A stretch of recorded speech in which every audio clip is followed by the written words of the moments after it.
Bueno, en coordinación con el doctor Para Cuba que Sufre, la primera palabra. Cuba, historia y memoria. Nuestra nación ha vivido casi 100 años bajo el influjo de una matriz comunista de la que una parte de los cubanos ha logrado salir, pero otra aún sigue atrapada.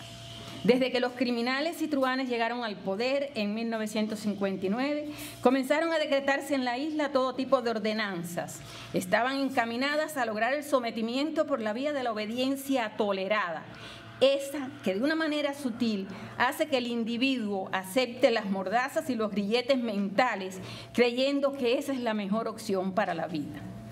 La educación y el sistema educativo, desde que llegó al poder, impuso como objetivo de los programas educacionales la educación marxista-leninista, inspirada, según explicaron allí mismo ellos, en los postulados de los ideólogos del comunismo. La gestión privada indica autonomía a la hora de andar, y ellos lo saben. Por eso aparecieron ordenanzas para borrar toda educación que no estuviera bajo el ojo del gran hermano, del papá Estado. Bajo ningún concepto permitieron que de manera independiente se educaran a niños y jóvenes. Se crearon programas educativos a la hora de andar, pero para eso había que disponer de un DOR, Departamento de Orientación Revolucionaria, y todo el sistema educativo desde la enseñanza primaria hasta la universidad respondieron a la doctrina que imponía el DOR.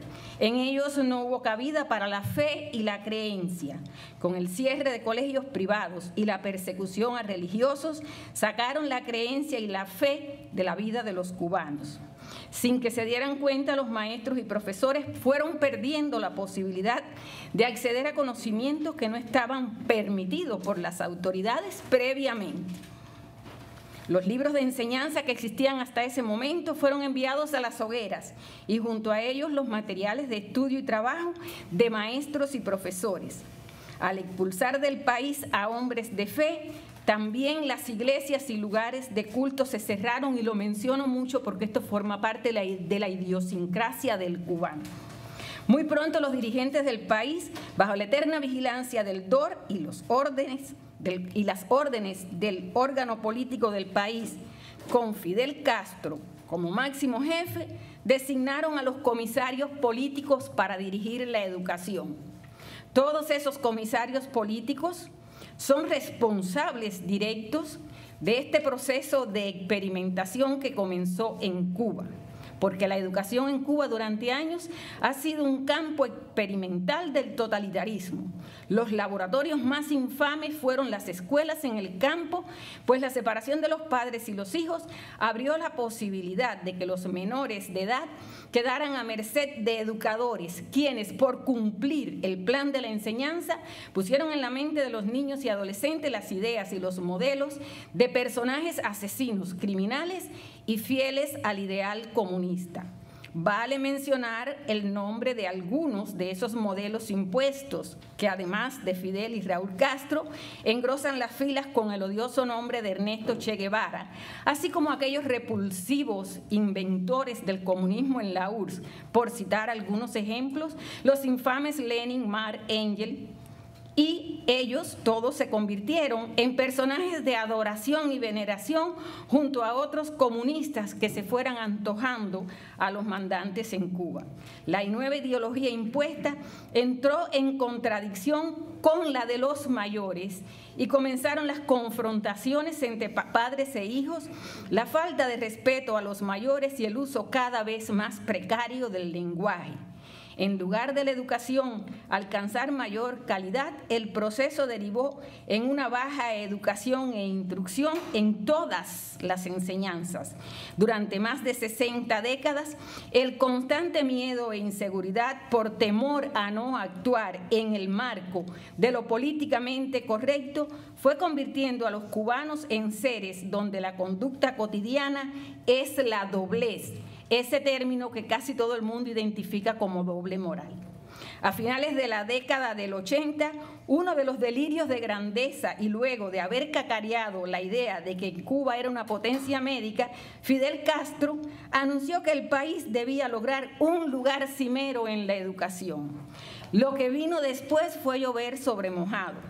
Los maestros y profesores que impartíamos clase en las aulas éramos esos que 2 décadas antes fuimos adoctrinados, léase domesticados, en la adoración al máximo líder y sobre todo en la idea de que en cada clase se cumplieran los objetivos de educar bajo los principios marxistas-leninistas. Cada vez que me llamen a hablar de la educación en Cuba, les recordaré a todos que ese gran laboratorio dirigido por criminales es el único país comunista que cuando llegó al poder convirtió los cuarteles en escuelas, pero 4 décadas después, un gran número de esas escuelas construidas con el modelo socialista, o sea, las SBUT y las SBEC, las convirtió en cárceles. En esos edificios precarios, decadentes, sobrevive todavía hoy una masa carcelaria de la que la mayoría apenas alcanzó la enseñanza secundaria. Ellos son el fruto de lo que una vez el totalitarismo quiso presentar como potencia educativa. Desgraciadamente, eso ha ocurrido en nuestra nación, porque sabemos que la misión es borrar la memoria, borrar la historia y poner otra.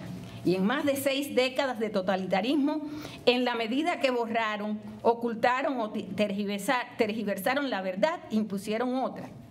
Y el profundo paternalismo minó la nación. No nos enseñaron a pensar con cabeza propia. Por eso se nos limitó el interés por el acceso a la verdad. La historia fue la que nos impartieron en las aulas los profesores y maestros que estudiaron en los mismos planes de adoctrinamiento comunista impuestos.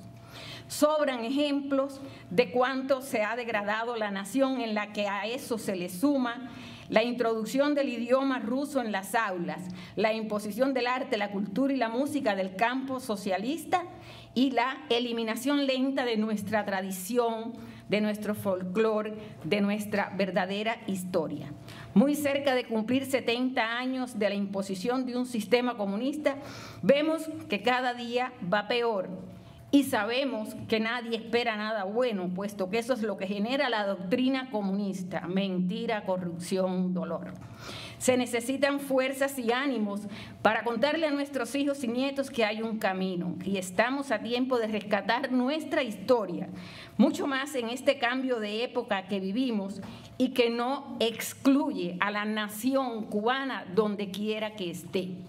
No es menos cierto que 60 años de doctrina y de imposición ideológica crean vacíos difíciles de rellenar con la verdad, pero siempre queda la esperanza y el tesón de los que no se doblegan, muchos están hoy aquí, y se ponen por encima de las dificultades para evitar que nuestra historia y nuestra memoria se degrade al máximo.